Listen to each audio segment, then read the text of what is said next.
Okay, so this chapter is a chapter in which we are moving into the long run now. And because of that, if you get really in depth in this chapter, which we won't, but if this was more of a graduate course, we'd go into something called isoquants. And this is kind of the producer version, in a sense, of Chapter 5, the stuff that we avoided from Chapter 5, where they were dealing with similar items, except from the consumer point of view. Now they're dealing with them from the producer point of view. So we're going to skip those aspects. I would encourage you to just make sure you know and understand these slides. Don't worry so much about the actual physical text for this chapter. We're going to highlight the most important items in the slides. Okay. I mean, it would be great if you read through the text. I encourage you to do that, but if you get bogged down with an issue like isoquants, please move on, because that's not something that's necessary for this class. Just know that now that we're in the long run, we kind of explained this in the last chapter, that capital input is now variable. So is labor variable? Yes. Is capital variable? Yes. Are they the only two inputs that we're dealing with right now in this course? Yes. So everything's variable in the long run. Okay, the long run total cost for a given level of output is going to be given by this equation. Where you see you have a W and you have an R, and they are considered to be the price of labor. So think W, wage. Think R, rent. So the price of capital is considered to be rent, that's why they use an R. And the price of labor is considered to be a wage, which is why they use a W. L star and K star are the input combination, what they call here on the expansion path, that minimizes total cost of producing that output. Just think of that as being the good amount of labor that you would want and the perfect amount of capital that you would want. So the long run total cost curve for a given output is going to be equal to your wage times the amount of labor plus your rent times the amount of capital. And that equation, I think, going back to it, I think it might be something that you might need to use for your homework. Okay. All right. The long run average cost measures the cost per unit of output when production can be adjusted so the optimal amount of each input is employed. It's U-shaped, and a falling long run average cost curve is going to indicate economies of scale. Has anyone heard of economies of scale before? Do you remember what that means? Economies of scale? Basically, what it actually means is that average costs are falling as you produce more. So think of it like this.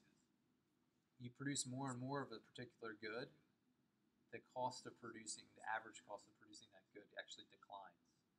I think of it kind of like something like drugs. When the pharmaceutical company comes up with a new drug, all the costs are in the R&D.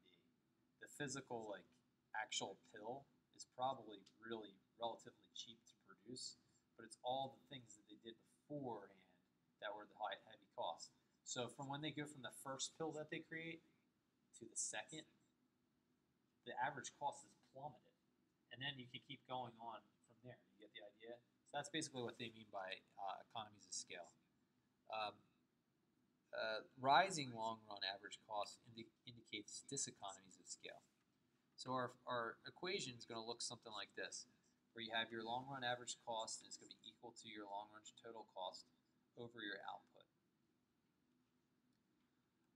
Your long-run costs, or marginal costs, are going to measure the rate of change in a long-run total cost as output changes along this expansion path. The long-run marginal cost is going to be U-shaped.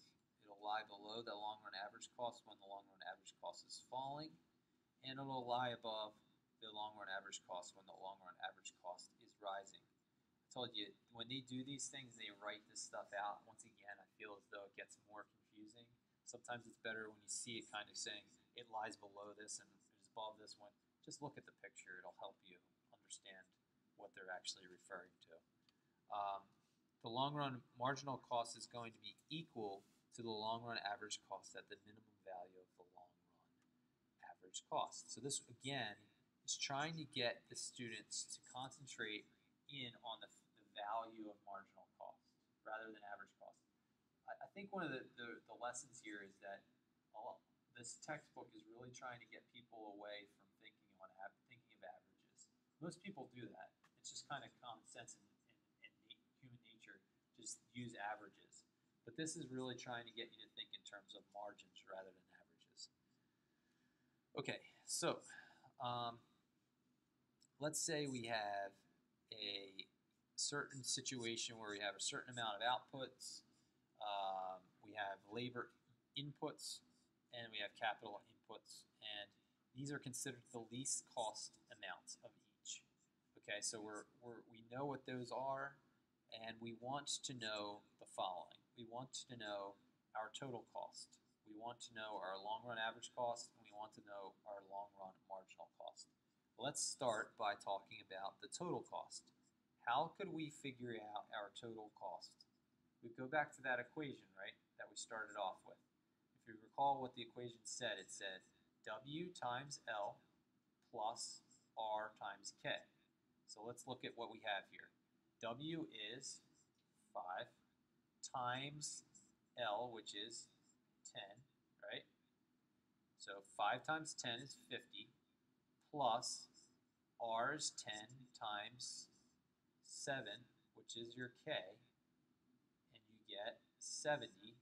70 plus 50 equals, you guys following along? 120. You guys following along on how I did that here? So just to reiterate the formula. W times L plus R times K. Remember, capital is K. So again, it was 5 times 10 plus 7 times 10. And that gave you 120. Okay? So that's how you get your total cost. You could do the same thing for the next one. It would be W, which is 5 times 12, plus R, which is 10, times K, which is 8, and that would give you 140. So for those of you at home, I didn't pull it down quick enough, but the first one was W is 5 times L, which is 10, plus R, which is 10, times 7, which is your K. That will give you, if you do the math there, it'll give you 120. Next one, your W is 5 times your L is 20. I'm sorry, your L is 12, plus R of 10 times 8 gives you 140. So you continue that process down, as you can see here. And that's pretty straightforward. Now the question is, how do you get your long-run average cost? Well, if you recall back, there's a formula for that too. It's you take that total cost and you divide it by your Q, which is your output. So it would be 120 divided by 100, which would give you $1.20. You could keep doing that. 140 divided by 200 would give you 70, go down, and at some point it kind of hits a bottom and starts rising again. In other words, the long-run average cost curve is U-shaped, which they were talking to you about, because it goes down and then goes up again. The long-run marginal cost, how do we get that? What were you looking at for that? What was the formula for that? It was the change in your total cost, right? Over your change in your output. So if you look over the outputs real quick, you can see that every change in the output is 100. 200 to 100, 100. 300 to 200, 100. So they're all, the denominator is always going to be 100. The change from 0 to 120 is 120, right? So 120 over 100 will give you $1.20. The change from 120 to 140 is 20 cents. 20 cents over 100. So you get 20 cents here, and you could keep going down for this one. That gets you your long-run marginal cost. Okay? Okay, so if we took this data that we just calculated and we plotted it, it would look like this. Okay, this is what the curves would look like. So we just took all that data that we just worked through all that math with, and we plotted it out, it would look like that. Just to reiterate, you see how that long run marginal cost curve intersects the long run average cost curve right at its bottom point, so at this minimum point? Keep that in mind. Okay, economies of scale, we already kind of talked about this, but to kind of extend it, larger scale firms are able to take greater advantage of opportunities for specialization and divisions of labor. Scale economies also arise when quasi-fixed costs are spread over more units of output, causing long-run average costs to fall, which is what I was talking about earlier. A variety of technological factors can also contribute to long-run average costs declining. So what the text shows you is the distinctions between where economies of scale are occurring and diseconomies of scale are occurring. So in the long run, the economies of scale occur whenever the long-run average cost curve is declining. You can see how that's occurring? But once it gets to the point where the long-run average cost curve is accelerating or increasing, it becomes diseconomies of scale, which is the complete opposite. Okay? So at that point, your average cost curves are starting to rise. Another concept that the text talks about is constant long-run costs. And this is the absence of economies and diseconomies of scale. It's a situation where a firm experiences constant costs in the long run. In this case, the long-run average cost curve would be flat and equal to the long-run marginal cost curve at all output levels. In other words, it would look a lot like this. Okay? So constant long-run costs, flat curve. I think this is the last thing that the text, no, there's a couple other things. One of the last things that this chapter we're going to get into is this minimum efficiency scale. The minimum efficient scale of operation, which the text symbolizes as MES, is the lowest level of output needed to reach a minimum value of the long-run average cost. So, in this situation, you might not know where to produce.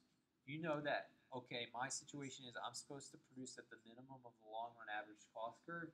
This situation would be confusing, right? Because you'd be like, well, there's a huge minimum all along because it's a flat curve where there's constant long-run average cost from M to D there, okay? And at that point between M and D, it's really difficult to decipher where you should produce. The minimum efficiency scale is telling you where to produce. It's saying you should produce at the lowest level of output needed to reach the minimum value, and therefore it should be at M. Okay, that's where you should produce under this situation. To provide some other examples, at M you would produce in this example, M again at that example, and then once more in the final example you would produce at M.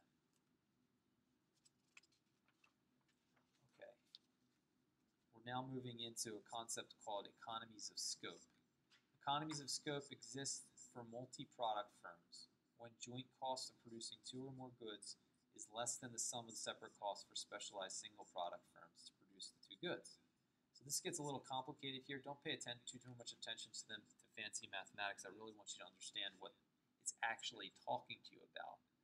Firms already producing X can add production of good Y at a lower cost than the single production can produce Y.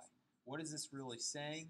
This is basically saying that it's a multi-product situation where you have the ability to potentially produce that product for cheaper than you could buy it elsewhere. So it arises when firms produce joint products or employ common inputs in production. Think of like a car and tires. You need those tires, right? So in a sense, you could actually start a tire firm. So then you would just supply all your cars with the tires. That's the logic, at least, behind economies of scope. purchasing economies of scale. Purchasing economies of scale arise when large-scale purchasing of raw materials enables large buyers to obtain lower input prices through quantity discounts. So this is the major point behind that. Is that like if you're going to end up being involved in a situation where you are producing mass quantities of something, it may make sense for you to actually start the production of an input underneath that you then supply yourselves to. For example, Walmart. Walmart does a lot where they cut off the middleman. They basically don't have that middleman, and that's how they end up being able to sell things at a lower price. There's a lot of organizations that do this sort of thing. I can't think of them right off the top of my head, but I think you got the idea that the inputs are coming in. If you could take over that input, you may be able to charge yourself less and so on and so forth, and be able to make out in that way. Okay. I'm skipping through here. We're moving right to learning or experience economies. You've probably heard the term learning by doing before. It was coined in economics. It's basically learning through experience. As total cumulative output increases, learning or experience economies cause long-run average costs to fall at every output, basically because people are learning along the way. So you can see here on the left side, average product of labor is increasing with experience. In the long run, average cost curve is going to shift down as the productivity rises in response. Okay, so we're going to conclude with these last 2 or 3 slides on the relationships between the short run and the long run average, long run cost curves. The long run marginal cost curve is going to intersect the long run average cost curve when the latter is at its minimum point. We already mentioned that. At each output where the particular average total cost is tangent to the long run average cost, the relevant short run marginal cost is going to be equal to the long run marginal cost. And for all average total cost curves, the point of tangency with the long run average cost is at the output less than the output the minimum average total cost if the tangency is at an output less than that associated with the minimum long run average cost. It's very complicated here to read, but if you look at it like this, it'll become more explanatory via chart. So here we have our short run average total cost curves. Okay? The point here is that you could connect them via tangencies to create your long run average cost curve, which is done there. Tangencies meaning that they're going to tie up right along the edges. Okay, last slide here. Restructuring short run costs. Because managers have greatest flexibility to choose inputs in the long run, costs are lower in the long run than in the short run for all output levels except for that which the fixed input is at its optimal level. Long story short, there's more flexibility in the long run. Most costs are going to decline in the long run. Okay, once again, we went through this chapter very, very quickly. One of the reasons for that is really we were just dealing with the long run aspects of things. It's not terribly important for when we move forward, but it is good to go through everything that we discussed in this chapter because it will help you as we move on. So we'll end this here, if I can figure out